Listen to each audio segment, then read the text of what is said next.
오늘 보실 말씀은 누가복음 9장 28절에서 36절까지입니다. 저랑 한 절씩 같이 교독을 하시겠습니다. 이 말씀을 하신 후 8일쯤 되어 예수께서 베드로와 요한과 야고보를 데리고 기도하시러 산에 올라가사 기도하실 때 용모가 변화되고 그 옷이 휘어져 광채가 나더라. 문득 두 사람이 예수 함께 말하니 이는 모세와 엘리야라. 영광 중에 나타나서 장차 예수께서 예루살렘에서 별세하실 것을 말할세. 베드로와 및 함께 있는 자들이 깊이 졸다가 온전히 깨어나 예수의 영광과 및 함께 선 두 사람을 보더니 두 사람이 떠날 때 베드로가 예수께 여짜오되 주여 우리가 여기 있는 것이 좋사오니 우리가 초막 셋을 짓되 하나는 주를 위하여 하나는 모세를 위하여 하나는 엘리야를 위하여 하사이다 하되 자기가 하는 말을 자기도 알지 못하더라. 그 말할 즈음에 구름이 와서 그들을 덮는지라. 구름 속으로 들어갈 때 그들이 무서워하더니 구름 속에서 소리가 나서 이르되 이는 나의 아들 곧 택함을 받은 자니 너희는 그의 말을 들으라 하시고 36절 다 같이요. 소리가 그침에 오직 예수만 보이더라. 제자들이 잠잠하여 그 본 것을 무엇이든지 그때에는 아무에게도 이르지 아니하니라. 아멘. 오늘 아침에 저희들이 읽은 말씀은 이제 그 예수님께서 변화산에서 그 몸이 이렇게 변화되어지는 그 내용이 기록되어져 있는 말씀인데요. 어제 우리가 살펴본 본문에서 이제 그 예수님께서 제자 베드로의 고백을 듣고 난 후에 어떤 얘기를 하시냐면 자신이 예루살렘으로 올라가서 고난을 받고 십자가에서 죽게 될 것이다라고 하는 말씀을 해 주십니다. 그러면서 이제 이어서 하시는 말씀이 뭐냐면 그렇기 때문에 누구든지 나를 따라오려거든 나의 제자가 되려거든 자기를 부인하고 자기 십자가를 지고 나를 따라오라 이렇게 말씀을 하셨죠. 이제 그 말씀을 하시고 나서 8일 후에 예수님께서 또 기도하기 위해서 산에 올라가셨습니다. 근데 그때 이제 누굴 데리고 가시냐면 베드로와 야고보와 요한 3명을 데리고 산에 올라가세요. 그리고 거기 그 산에서 놀랍게 몸이 이렇게 변화되는 모습을 나타나게 되어지죠. 그래서 오늘 보면 28절과 29절을 보시면 이렇게 되어 있습니다. 이 말씀을 하신 후 8일쯤 되어 예수께서 베드로와 요한과 야고보를 데리고 기도하시러 산에 올라가사 기도하실 때 용모가 변화되고 그 옷이 휘어져 광채가 나더라. 이렇게 말씀을 하고 있죠. 그리고 이제 그 자리에 오늘 본문에 보면 누가 갑자기 등장을 하냐면 모세와 엘리야가 등장을 해가지고 예수님에 대해서 얘기를 하면서 그 대화 내용이 뭐였냐면 역시 예수님의 고난과 죽음에 대한 얘기를 나눕니다. 이제 그 장면을 이제 졸던 제자들이 깨어나가지고 바라보게 되어져가지고 베드로가 너무 감격을 해가지고 예수님에게 어떤 얘기를 하냐면 예수님 우리 초막 셋을 지어가지고 하나는 주님께서 거하시고 나머지 2개는 모세와 엘리야 거해서 우리 산에 내려가지 말고 여기서 그냥 지냅시다 이런 제안을 해요. 그러자 이제 구름이 그때 몰려와가지고 하늘을 덮고서 그 가운데서 하나님의 음성이 들려오죠. 35절 보시면 구름 속에서 소리가 나서 이르되 이는 나의 아들 곧 택함을 받은 자니 너희는 그의 말을 들으라 하고 이렇게 말씀을 하고 있습니다.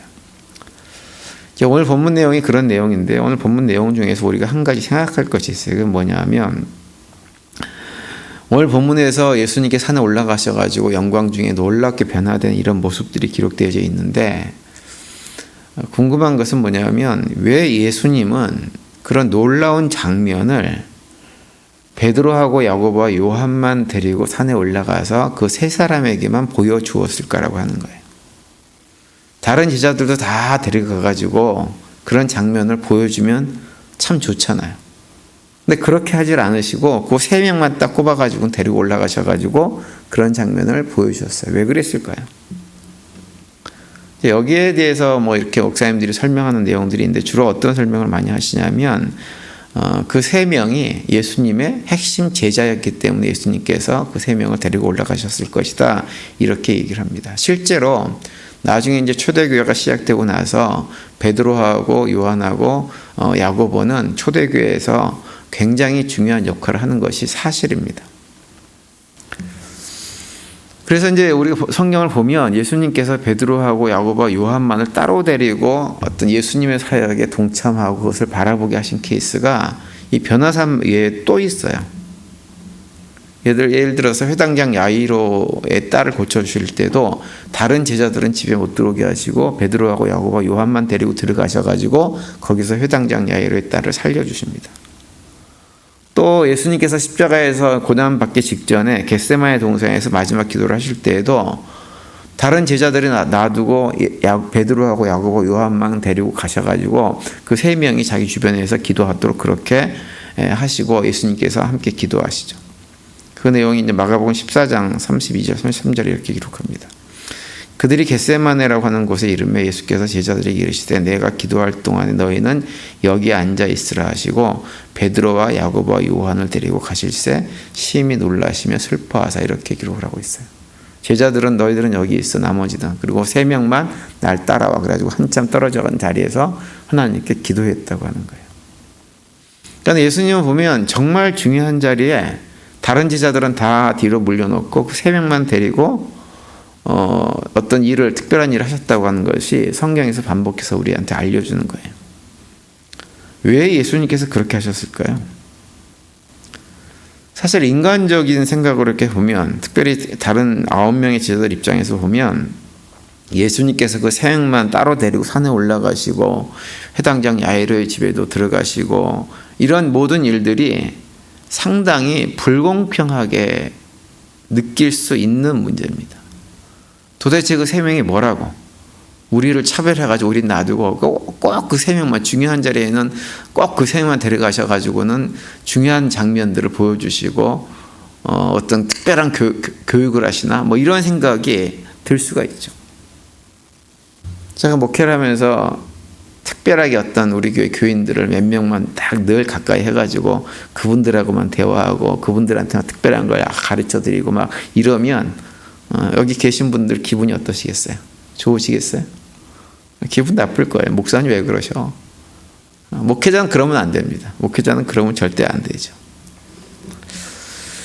그런데 성경을 또 읽어보면 하나님은 실제로 그렇게 누군가를 차별하는 것처럼 보이시는 행동들을 성경에 많이 하십니다. 사실은 하나님께서 이스라엘 백성들을 선택하시는 것 자체만으로도 상당히 차별적인 행동이세요. 왜냐하면 정말 어떤 신실함이라고 하는 눈꽃만큼도 찾아볼 수 없는 사람들, 지극히 이기적이고 탐욕적인 민족인 이스라엘 민족, 그런 민족을 다른 민족은 다 놔두고 그 민족이 뭐가 예쁘다고 그들을 꼭 집어가지고는 자기 백성을 삼으시는 말이에요. 그러니까 다른 민족 입장에서 볼 때는 이거 너무하시네 이런 생각을 얼마든지 할 수 있습니다. 또 말라기 1장 3절에 보면 이런 말씀이 나오죠. 나 여호와가 말하노라 에서는 야곱의 형이 아니냐 그러나 내가 야곱을 사랑하였고 에서는 미워하였으며 이렇게 얘기합니다. 하나님께서 에서를 미워하실 이유가 뭐가 있나요? 물론 에서가 하나님의 어떤 축복권을 상징하고 있는 그 장자권을 좀 가볍게 소홀하게 여겨가지고 자기 동생에게 좀 팔아버리는 팥죽한 것을 팔아버리는 이런 일을 했지만 그렇다고 해서 그 잘못이 한 사람의 운명, 한 민족의 운명을 가를 만큼 악한 일을 한 건가요? 하나님께 미움받을 만한? 그렇지 않잖아요.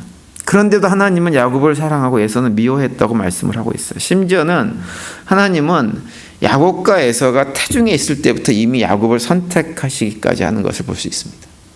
창세기 25장 23절에 그 내용이 나오죠.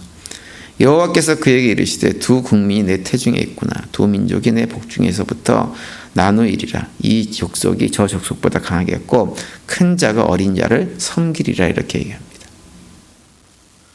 형이 동생을 섬기게 될 것이라고 하는 거예요. 에서가 야곱을 섬기게 될 것이라고 이미 태중에 있을 때부터 이미 하나님께서 결정을 하셨어요. 그래서 사실 이런 일들이 인간적인 시각으로 보면 굉장히 부당한 어떤 조치로 보이죠. 그런데 우리가 하나님이 누구신가를 제대로 고백한다고 한다면 다시 말하면 우리가 믿음의 눈으로 이런 하나님의 모습들을 바라보면 사실은 그건 더 이상 우리가 부당하게 느끼지 않게 되어집니다. 왜냐하면 그런 선택은 전적으로 창조주 하나님 대신 하나님의 주권에 해당되는 문제이기 때문에 그래요. 믿음의 눈으로 보면 부당하기보다는 오히려 당연하고 그런 선택이 감사함으로 다가오게 되어집니다. 내가 뭐라고 나 같은 걸 선택하셔가지고 지금 이 자리에서 하나님의 이름을 부르고 외치고 찬양하고 하나님께 나아가서 기도하게 만들어 주셨나 라고 하는 것에 초점을 두고 감사하게 돼 있어요.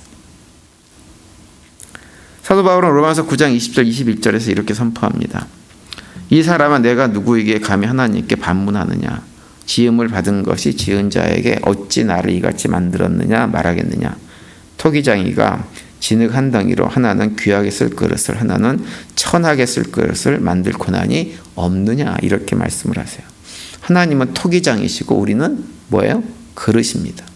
그렇기 때문에 하나님께서 우리를 어떤 그릇으로 만들어 가지고 어떤 용도로 사용하실지는 하나님의 절대 주권에 해당되는 거예요. 세상적인 시각으로 볼 때 귀하게 쓰임받는 자들도 있고요. 그렇게 보이는 사람도 있고요. 천하게 쓰임받는 사람인 것처럼 보이는 사람들도 있지만 모든 사람은 하나님께서 주권적으로 그 쓰임새에 맞게 만드시고 사용하시는 것입니다. 그리고 또 로마서 9장 15절과 16절 보면 이렇게도 말씀하세요. 모세에게 이르시되 내가 긍휼히 여길 자를 긍휼히 여기고 불쌍히 여길 자를 불쌍히 여기리라 하셨으니 그런즉 원하는 자로 말미암음도 아니요 다른 박질하는 자로 말미암음도 아니요 오직 긍휼히 여기시는 하나님으로 말미암음이라 이렇게 말씀을 합니다. 이것이 하나님께서 선택하는 기준이요. 내가 뭘 열심히 했다고 하나님께 선택해 주는 게 아니에요. 다른 박질 열심히 했다고 열심히 뛰네? 너가 열심히 뛰니까 내가 선택해 줄게. 이렇게 선택하시는 것이 아니라고 하는 거예요. 그냥 하나님께서 하나님 마음대로 긍휼히 여길 자는 긍휼히 여기고 그렇지 않을 자는 안 하는 거예요. 하나님의 절대 주권에 해당되는 문제라고 하는 거죠. 우리는 흔히 어떤 얘기를 많이 하면 세상은 참 불공평해 이런 얘기를 많이 합니다. 그러면서 하는 얘기가 세상은 불공평한 곳이지만 그래도 교회만큼은 공평해야 돼 이런 얘기들을 좀 하죠. 근데 이런 얘기를 한 이유가 뭐냐 하면 사실은 가만히 보니까 교회도 굉장히 불공평한 장소인 것처럼 보이기 때문에 그런 얘기를 하는 거예요. 특별히 언제 그런 얘기를 자주 하느냐? 교회에서 직분자를 세울 때 그런 얘기들을 자주 하시는 것 같아요. 제가 보니까. 그래서 그런 직분자를 세우는 일 과정에서 불공평하다고 불만을 얘기하시는 분들이 상당히 많이 있습니다. 제가 저쪽에 교회에 있을 때도 장로님들을 세 분을 세웠더니 자기가 당연히 장로가 될 거라고 생각하셨던 분이 뿔이 나가지고 결국 교회를 나가버렸어요. 왜 내가 저 사람들보다 뭐가 못해가지고 나를 안 세우느냐고 나가버리시더라고요. 물론 이제 저는 개인적으로 그렇게 생각하시는 분들이 이해가 됩니다. 왜냐하면 저도 개인적으로 직분자들이 선출될 때 보면 저분이? 이런 생각을 할 때가 더러 있기 때문에 그래요. 어떻게 저분이 선출됐지? 왜 사람들이 저분을 선출했지? 하나님께서 어떤 생각 때문에 저분을 선출하셨나? 이런 생각을 들 때가 있어요. 그런데 그 순간에 우리가 기억해야 될 것은 뭐냐 하면 그것이 하나님께서 일하시는 방식이라고 하는 거예요. 하나님은 우리의 생각을 뛰어넘는 분이십니다. 우리가 볼 때는 아닌 것 같은데 하나님은 예스라고 말씀하시고 우리는 예스라고 얘기하는데 하나님은 아니라고 말씀을 하세요. 그래서 우리는 하나님께서 하시는 일에 대해서 그 어떤 불평도 하지 말아야 됩니다. 마찬가지로 예수님께서 베드로와 요한과 야고보만을 데리고 올라가셔가지고 그들에게 놀라운 영광스러운 장면을 보여주시고 하나님으로부터 직접 음성을 듣는 영광을 누리게 하셨다고 해도 우리는 그것을 다른 9명의 제자들과 비교해가지고 불공평하다 얘기할 수가 없는 거예요. 왜냐하면 그것은 전적인 하나님의 주권에 해당되는 것이기 때문에 그렇습니다. 중요한 것은 무엇이냐? 택함을 받은 사람들은 택함을 받은 대로 택함을 받지 못한 사람들은 택함을 받지 못한 자리에서 그냥 자기의 역할, 또 다른 역할들이 주어진 것을 감당하면 되는 거예요.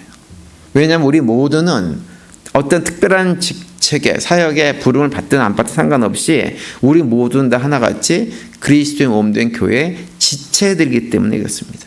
우리 각자에게 맡겨진 사명들이 누구에게나 있어요. 그래서 그 사명이 있기 때문에 그 사명에 그냥 충성하면 되는 거예요.